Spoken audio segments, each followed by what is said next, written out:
Hi guys! Good morning sa inyo. So, gumawa ako ng video about sa visa ko.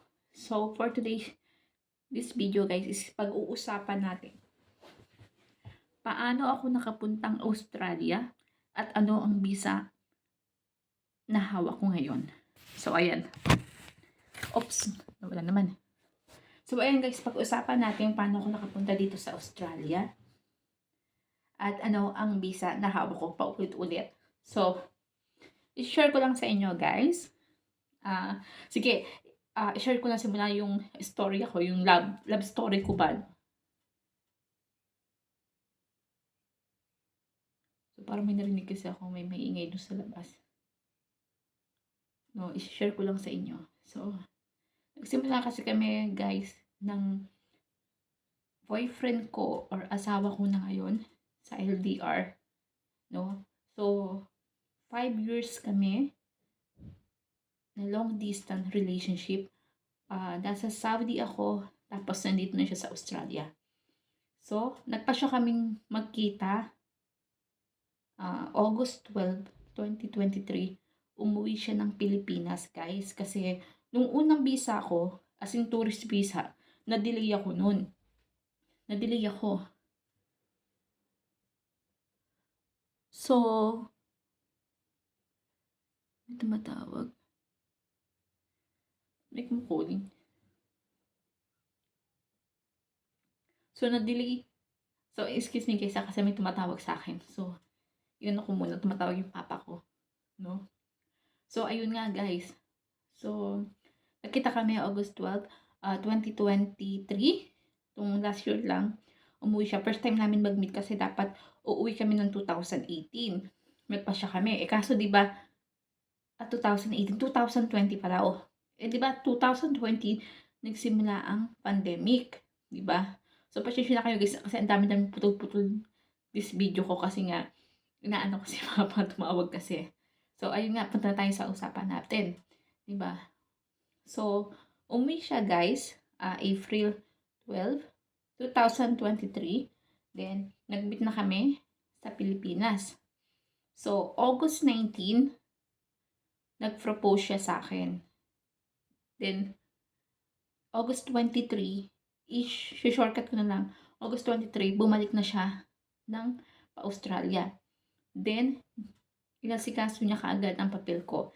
At ang unang papel ko, guys, unang papers ko na hawak ko is tourist visa. So, nagsimula ako sa tourist visa, guys. Inayos niya, napakadali lang ng lahat, guys. Para kasi talagang nag-magic lang, nagpitik lang. So, 3 months lang ako naghintay, guys. Kasi nung unang apply ko ng tourist visa, hindi pa kasi kami nakikita, guys. Yung pala, guys, mga requirements yan, ha.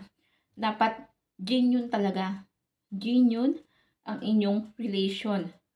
Kailangan meron kayong picture together, family together, lahat ng picture, lahat. Kung sinong gusto mag-apply as in tourist visa at meron kang ka-LDR dito sa Australia, ganun ang gagawin nyo. Yun ang iipunin nyo. Yung genuine picture, genuine relationship, yung video call nyo, yung message nyo sa isa't isa, picture nyo family together, at kailangan nyo tagang umuwi, guys. So, ayun nga, kaya napilitan umuwi yung aking asawa ngayon, no? Nagkita kami sa Pilipinas. So, ayun nga, guys. Nag-ano siya, 3 months, naghintay ako. Then, November 20, nag-grant ang visa ko as in tourist visa. So, sobrang excited ko, sobrang saya ko, sobrang saya din ng hubby kong nung nakita niya na granted ako. Then, ang ginawa niya kaagad, binili niya ako kaagad ng ticket. Oh, binili niya kaagad akong ticket. So, nakaalis ako is November 28. Then, dumating ako dito sa Adelaide is November 29. So, umaga na. So, kasi dumaan ako sa Hong Kong pa. Hong Kong, Melbourne, and then Adelaide na. So, ayan guys. Kung kayo man mag-a-apply ng tourist visa, kailangan guys, ito yung mga requirements, no? Una sa lahat, yung communication nyo, yung video call nyo, yung family together, at yung mga tour nyo, travel nyo kung saan kayo nagpunta, Yan, kailangan ipapakita nyo yan. Yan ang genuine relationship na magpapatunay para mag-grant ka. Kasi malakas talaga pruweba yan para mag-grant ka ng tourist visa. So, ngayon guys, tapos na ako. 3 months lang kasi yung tourist visa ko. So, tourist visa, tumalon na kami sa partner visa.